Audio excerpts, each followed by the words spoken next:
Halo, selamat datang di channel saya. Untuk kalian yang lagi nonton video ini, semoga selalu dalam kondisi yang sehat dan tetap semangat ya. Teman-teman, kali ini saya akan mengajak kalian bagaimana cara untuk bisa melakukan pergantian LCD sendiri. Dan kita coba untuk membeli spare partnya di online. Kira-kira aman enggak ya? Jadi apakah ini bisa dilakukan oleh orang yang awam? Jadi menurut saya sih bisa ya, dengan segala risiko yang ada. Jadi ini memang yang pertama kita perlu keberanian, dan yang kedua kita perlu banyak mencari referensi untuk bisa memberikan pengalaman untuk kita yang ingin mencoba hal ini. Oke teman-teman, sebelum saya mulai, silahkan kalian klik subscribe dan nyalakan tombol loncengnya untuk mendukung channel ini berkembang dan akan mendapatkan notifikasi tentang teknologi setiap harinya. Oke, sekarang yang pertama, mungkin kalian bertanya apakah aman ya kalau misalkan kita membeli spare part ini dari online. Oke teman-teman, di sini saya lakukan pembelian satu LCD melalui online teman-teman, dan memang kita harus memikirkan satu hal yang paling penting, yaitu apakah LCD itu akan bisa nyampai dengan aman ya. Jadi misalkan seorang seller ini menawarkan pelindung tambahan atau wrap yang akan mempertebal sehingga LCD itu lebih aman untuk dikirim secara online, dan hanya cukup membayar sedikit saja biayanya, misalkan 10.000. Ini saya sarankan kalian mending bayar aja teman-teman, karena ini akan memberikan pengaruh besar terhadap keamanan LCD kita. Lalu yang kedua, memang kita harus melihat apakah ada asuransi atau tidak. Jadi asuransi itu ketika ini ada di dalam perjalanan ini akan terjadi sebuah risiko kehilangan dan pecah mungkin ya. Ini harus kita pikirkan apakah menggunakan itu atau tidak. Jadi semua pilihan itu sebenarnya ada di teman-teman sendiri juga, karena ini menyangkut dari risiko dari alat yang besar dan rentan seperti ini ya. Jadi kalau misalkan kita lihat di kardus itu fragile, jadi yang fragile ini, yang paling fragile ini adalah perangkat ini ya teman-teman. Itu untuk yang kita pikirkan apakah aman atau tidak ya untuk membeli di online ya. Jadi saya sarankan kalau misalkan belinya jauh di luar kota atau di luar provinsi, kalian bisa melakukan pembelian dengan beberapa opsi keamanan tadi, misalkan packing yang lebih aman, setelah itu garansi. Kalau misalkan pembeliannya dekat ya, online-nya misalkan sama-sama Jawa Timur, kalian bisa melakukan pembelian langsung dengan tambahan wrap saja atau memberikan kardus yang lebih tebal. Lalu yang kedua, kita akan mencoba melakukan pemasangan sendiri teman-teman ya. Jadi memang di sini perlu banyak literasi teman-teman. Jadi kalian perlu banyak melihat video tentang bagaimana cara untuk membukanya, karena ini memang terkait dengan resikonya.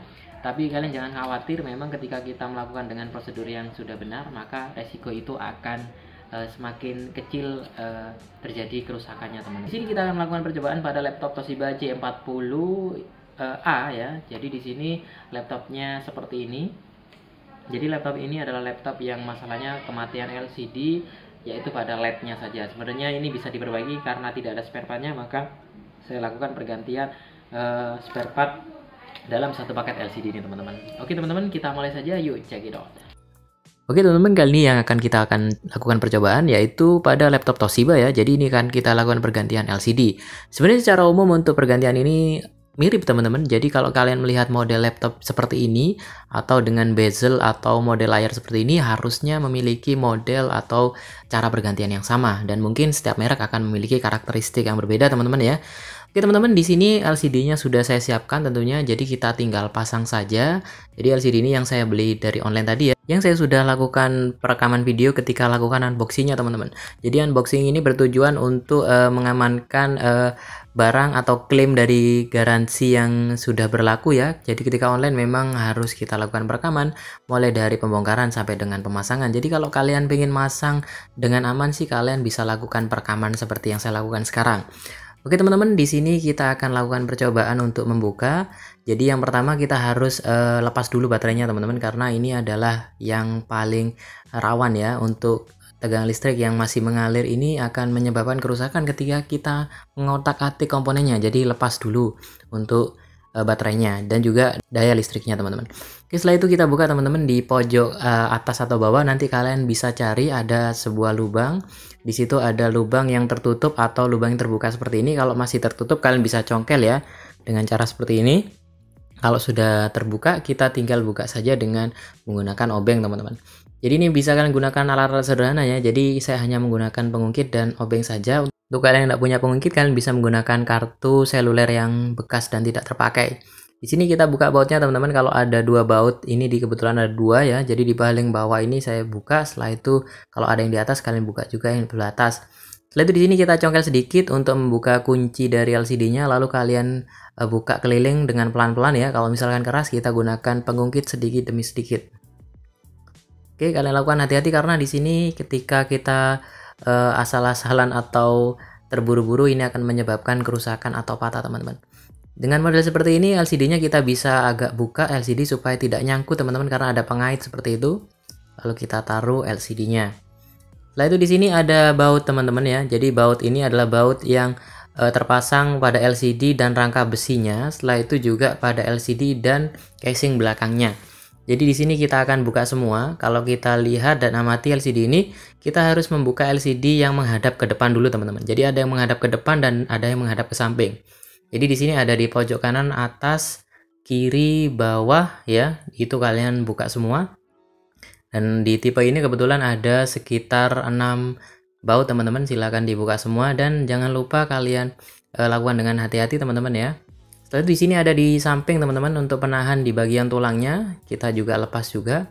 Ini adalah yang terhubung di engsel ya. Jadi kalau misalkan ini tidak terpasang dengan baik engsel kita, LCD-nya biasanya bunyi atau tidak nyaman ketika kita buka teman-teman. Oke teman-teman, kita lakukan dengan hati-hati karena di belakang ini ada kabel fleksibel LCD yang akan kita lepas ya. Jadi di sini biasanya ada lem, jadi kalian buka pelan-pelan. Setelah itu kalian tarik untuk selotip yang terpasang. Setelah itu kalian tarik pelan-pelan untuk catu pada LCD-nya teman-teman, soketnya ya. Jadi di situ pastikan untuk yang kalian beli soketnya sama teman-teman. Jadi untuk kalian yang masih ragu, kalian bisa bongkar dulu. Setelah itu kalian foto dan kirim ke seller, atau kalian bisa cari sesuai dengan tipe laptop kalian. Oke, kita taruh dulu untuk LCD lamanya. Oke, setelah itu kita siapkan untuk LCD barunya. Oke teman-teman, kita lihat sama ya untuk tipenya dan tinggal kita pasang dulu. Jangan lupa kalau sudah kita pasang seperti ini, kita lakukan pemasangan dan kita selotip dulu teman-teman untuk menghindari hal yang tidak diinginkan. Jadi masangnya jangan sampai renggang teman-teman, karena kalau renggang ini biasanya akan terjadi arus pendek ya. Jadi ada listrik yang konslet yang menyebabkan kerusakan pada komponen-komponen yang lain, misalkan fleksibel kabel ataupun pada bagian mesin. Kalau sudah terpasang seperti ini, kita akan coba nyalakan. Nah kebetulan kalau misalkan tidak nyala seperti ini teman-teman ya, kalian harus segera melakukan matikan mesin. Setelah itu kalian cek kembali untuk kabel yang ada di belakang dan kalian coba pasang lagi teman-teman. Jadi jangan panik dulu teman-teman, karena kalau kalian panik ini akan menyebabkan hal-hal yang tidak diinginkan ya. Jadi santai saja, kita lakukan buka seperti itu dan kita coba pasang lagi dengan rapi ya. Mungkin spare partnya lagi berkenalan teman-teman ya dengan mesin laptop kita. Setelah itu kita coba lagi teman-teman. Oke, sudah menyala ya. Oke, jadi jangan lakukan pemasangan semua komponen dulu. Jadi kalau misalkan kalian pasang dulu lalu tidak menyala, ini akan membuang waktu kalian. Jadi lakukan percobaan seperti ini dulu. Kalau misalkan sudah aman, lalu kalian matikan ya. Dan jangan lupa di shutdown teman-teman, lalu kalian cabut catu dayanya atau adapternya supaya kalian bisa melakukan pemasangan dengan aman. Oke, kalau sudah, kita lakukan pemasangan baut samping dulu. Oke, sambil ditahan seperti ini teman-teman ya.